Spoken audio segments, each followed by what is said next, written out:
Tháng 4 năm 2025, ngay sau ngày mùng 1 tháng 4 ít lâu, nước Mỹ bất ngờ tuyên bố áp thuế 46% lên hàng xuất khẩu từ Việt Nam. Không phải là 4,6, không phải là 14%, mà là 46%, gần bằng một nửa giá trị của món hàng. Và đây là sự thật, chứ không phải là câu chuyện của ngày cá tháng 4. Hiện nay, mỗi năm, hàng chục tỷ đô la hàng hóa từ Việt Nam được xuất khẩu sang Mỹ. Nhưng cụ thể thì chúng đang đi như thế nào? Không phải những kiện hàng này cứ đóng xong rồi biến mất, rồi tự nhiên nằm trên kệ siêu thị ở New York hay California. Trên thực tế, đó là cả một hành trình dài, vượt biển, băng qua đại dương, đi qua nhiều quốc gia, nhiều cảng lớn của thế giới. Hãy tưởng tượng bạn sở hữu một chiếc ghế gỗ sản xuất ở Bình Định, hay bạn có một hộp cà phê đóng gói ở Lâm Đồng. Khi hoàn thiện xong, bạn không bay thẳng sang Mỹ bằng máy bay, bởi chi phí quá đắt, chỉ phù hợp với những hàng nhỏ gọn, giá trị cao. Thay vào đó, nó sẽ bắt đầu chuyến phiêu lưu bằng container và qua đường biển. Hành trình thường bắt đầu tại nhà máy, xưởng sản xuất, nơi hàng hóa được đóng gói cẩn thận vào các container. Đó là những khối hộp khổng lồ bằng kim loại. Từ đó, xe tải hoặc xe container sẽ chở những khối hàng này đến các cảng biển lớn ở Việt Nam, tùy theo vùng miền. Nếu ở miền Bắc, thường sẽ là cảng Hải Phòng. Còn nếu ở miền Trung hay miền Nam, thường sẽ đi qua cảng Cát Lái hoặc cảng Cái Mép, Thị Vải.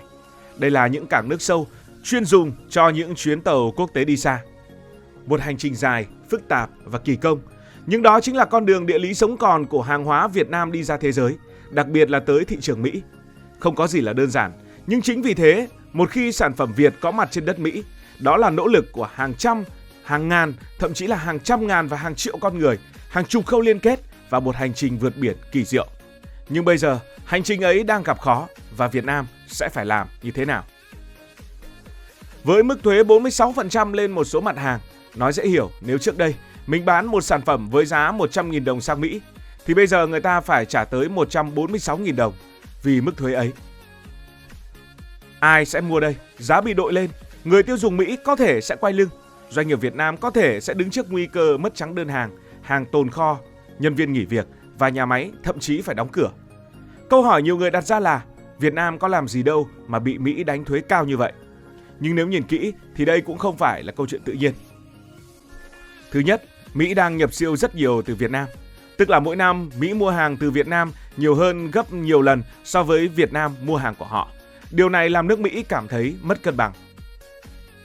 Thứ hai, có một số công ty Trung Quốc mang hàng sang Việt Nam rồi gắn mác Made in Vietnam thay vì Made in China để tránh thuế. Điều này làm Mỹ nghi ngờ không biết hàng xuất từ Việt Nam có thật là của Việt Nam hay chỉ là hàng đội lốt. Thứ ba, đây là câu chuyện lớn, chiến tranh thương mại. Mỹ đang muốn kiểm soát lại chuỗi cung ứng toàn cầu, mà Việt Nam thì đang nổi lên quá nhanh và khiến họ muốn nhấn phanh để hãm Việt Nam lại. Nói nôm na, Việt Nam chúng ta đang làm ăn tốt nhưng đi quá nhanh, lại có một vài phi vụ lách luật nên Mỹ lấy cớ để siết lại. Tất nhiên là Việt Nam không ngồi yên để chịu trận. Các bang lãnh đạo đã tìm ra những giải pháp. Nhưng lúc này, không chỉ nhà nước cần ra tay, mà chính các doanh nghiệp cũng cần phải tự cứu mình trước. Phải nói rằng, nhiều công ty xuất khẩu dệt may, giày dép, đồ gỗ, thủy sản đang phụ thuộc rất nhiều vào thị trường Mỹ. Có doanh nghiệp mà 60-70% đơn hàng là xuất qua Mỹ.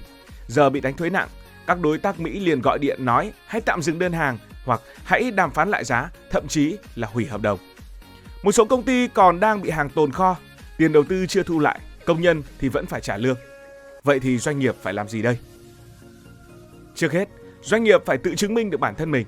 Mỹ đánh thuế phần nhiều vì nghi ngờ hàng Việt không phải là hàng Việt xịn mà là hàng lắp ráp linh kiện nhập khẩu. Giả sử mình làm một chiếc điện thoại hay một cái gì đó mà nhiều phần trăm linh kiện nhập khẩu từ Trung Quốc hay ở một nước khác, lắp ráp ở Việt Nam rồi xuất qua Mỹ thì họ sẽ xem đó là hàng Trung Quốc hoặc hàng của nước khác đội lốt. Do đó, phải tăng tỷ lệ nguyên vật liệu ở trong nước hoặc nhập từ các nước khác không bị Mỹ đánh thuế. Làm ra cái áo, đôi giày hay cái tủ gỗ từ vải, từ da, từ gỗ, từ phụ kiện cũng phải có nguồn gốc rõ ràng. Có như vậy, hàng hóa Việt Nam mới chứng minh được mình là hàng Việt thật, mình là hàng Việt xịn. Thứ hai, lâu nay doanh nghiệp Việt Nam thường gia công cho người ta làm theo mẫu, giao đúng hạn, giá rẻ. Nhưng đổi lại mình không có thương hiệu, không quyết định được giá, không có khách hàng riêng. Giờ là lúc phải xây dựng thương hiệu của chính mình. Có thương hiệu thì hàng Việt mới bán được ở Mỹ dù giá cao hơn. Người tiêu dùng sẽ chọn vì chất lượng, uy tín chứ không phải chỉ vì giá rẻ.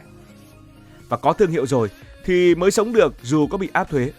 Không ai muốn mua hàng vô danh với giá cao, nhưng người ta sẵn sàng trả thêm tiền cho những cái tên đã tạo được sự tin tưởng như Vinamilk, Trung Nguyên hay là Beatrice. Và thứ ba, Mỹ là thị trường lớn thật nhưng không phải là tất cả và duy nhất. Việt Nam đã ký hơn chục hiệp định thương mại với các nước như là Nhật, Hàn, Úc, châu Âu. Thế nên cần chuyển hướng một phần xuất khẩu sang các nước này.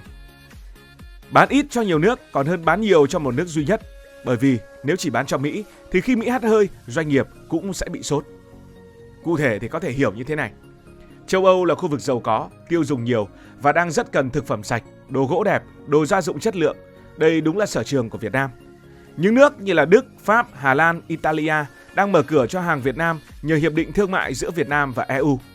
Họ thực sự là cũng rất khó tính, yêu cầu hàng hóa phải sạch, an toàn, có giấy tờ rõ ràng. Nhưng nếu mình làm tốt thì bán được giá cao và ổn định lâu dài, không bị lật kèo như một số thị trường khác. Gần hơn ở châu Á, Nhật Bản, Hàn Quốc là những đất nước giàu có. Hai nước châu Á này không xa lạ gì Việt Nam, vận chuyển nhanh và người dân ưa chuộng hàng Việt Nam, nhất là thủy sản, hoa quả, đồ ăn và quần áo. Việt Nam cũng đã có hiệp định riêng với cả hai nước này nên thuế thấp và dễ vào. Đặc biệt người Nhật rất thích những món hàng nông sản của Việt Nam. Hàn Quốc thì cũng thích cà phê, dệt may và đồ gỗ. Nếu làm tốt mẫu mã, bao bì thì có thể bán được rất nhiều. Có những nước như là Canada, Úc, New Zealand thì ít người để ý, nhưng họ cũng rất giàu. Rất nhiều công ty Việt Nam chỉ nghĩ tới Mỹ mà quên mất những nước này. Họ cũng là những thị trường cực kỳ hấp dẫn. Những nước này giàu, tiêu dùng kiểu Mỹ nhưng ít cạnh tranh hơn. Việt Nam cũng đã ký những hiệp định thương mại với họ, nghĩa là nhiều mặt hàng được miễn thuế hoặc giảm rất thấp. Nhiều người Việt sống ở những nước này cũng hay ủng hộ hàng quê nhà và đây là cơ hội tốt cho những công ty của Việt Nam thâm nhập ban đầu. Và thứ tư, vào thời buổi này, ai làm ăn không tốt, giấy tờ không rõ ràng đều rất dễ ăn đòn. Doanh nghiệp cần có hệ thống giấy tờ rõ ràng, truy xuất nguồn gốc từng lô hàng và từng nguyên liệu. Có như vậy, khi Mỹ hoặc bất kỳ nước nào điều tra, mình mới có thể bảo vệ được bản thân.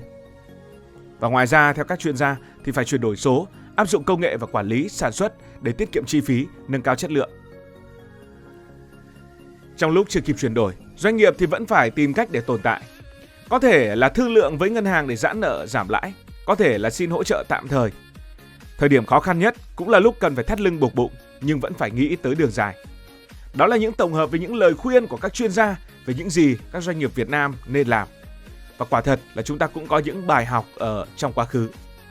Bởi vì Việt Nam đã từng trải qua nhiều cú sốc thương mại, đặc biệt liên quan với Mỹ và các nước phương Tây, không thua kém gì cú áp thuế 46%. Những cú sốc này tuy đau, nhưng cũng là bài học quan trọng để doanh nghiệp và cả đất nước trưởng thành hơn, mạnh hơn, chủ động hơn. Năm 2003, Mỹ cáo buộc Việt Nam bán tôm sang Mỹ với giá quá rẻ. Tất nhiên quá rẻ ở đây là so với giá sản xuất tại Mỹ. Và Mỹ cho rằng nó gây thiệt hại cho nông dân và doanh nghiệp Mỹ. Họ liền áp thuế chống bán phá giá lên tới 25 rồi 30% với tôm Việt. Cú đánh đó giáng một đòn cực mạnh vào ngành tôm Việt Nam, khiến nhiều doanh nghiệp gần như phá sản. Tuy nhiên từ cơn khủng hoảng, những cái tên như Minh Phú đã vươn lên mạnh mẽ. Họ đã đầu tư vào công nghệ nuôi tôm sạch. Họ đã xây nhà máy chế biến hiện đại và thậm chí mua nhà máy tại Mỹ để tránh thuế. Họ cũng đưa hàng vào các hệ thống nhà hàng lớn. Hay như một thời gian dài, cá tra Việt Nam rất được ưa chuộng tại Mỹ vì giá rẻ, thịt trắng, ít xương. Nhưng từ năm 2007, Mỹ áp thuế chống bán phá giá đối với cá tra. Đồng thời, nhiều hiệp hội thủy sản Mỹ tố rằng cá tra không thực sự sạch, thậm chí còn tung tin sai sự thật về điều kiện nuôi cá ở Việt Nam. Ngành cá tra gặp khó khăn, hàng tồn kho, doanh nghiệp mất hàng loạt đơn hàng lớn. Tuy vậy, các doanh nghiệp đã chuyển hướng sang thị trường EU, ASEAN, Trung Đông, đầu tư chứng nhận quốc tế và truy xuất nguồn gốc. Hiện nay, cá tra Việt Nam vẫn khó vào Mỹ nhưng lại trở thành đặc sản xuất khẩu của Việt Nam sang hơn 120 nước khác. Có thể nói, đòn thuế 46% từ Mỹ giống như một sự thức tỉnh khiến cả nền xuất khẩu Việt Nam nhìn lại. Cơn bão thuế có thể sẽ đi qua, nhưng câu hỏi là doanh nghiệp nào sẽ còn sống sót và lớn lên từ khủng hoảng này? Mỹ từng đánh thuế Việt Nam nhiều lần. Họ làm thế không phải vì ghét Việt Nam mà vì muốn bảo vệ doanh nghiệp của họ. Tuy nhiên, qua mỗi lần như vậy, Việt Nam lại trưởng thành hơn và bài bản hơn. Từ việc chỉ gia công, ta học cách xây dựng thương hiệu. Từ việc chỉ xuất nguyên liệu, ta học cách chế biến sâu. Từ việc chỉ bán một thị trường, ta học cách đi theo nhiều hướng cùng lúc. Người nào dám thay đổi, dám đầu tư dài hạn, dám nghĩ xa thì sẽ trụ lại và phát triển. Giống như người đi biển, không ai tránh được bão. Nhưng những người có kỹ năng, có tàu tốt và chuẩn bị kỹ thì vẫn có thể cập bến an toàn, thậm chí sau bão còn vươn xa hơn trước. Cảm ơn vì đã quan tâm theo dõi câu chuyện này. Cảm ơn các bạn đã dành sự đồng hành cùng Hải Thanh Story. Đi qua những vùng đất, khám phá những điều mới.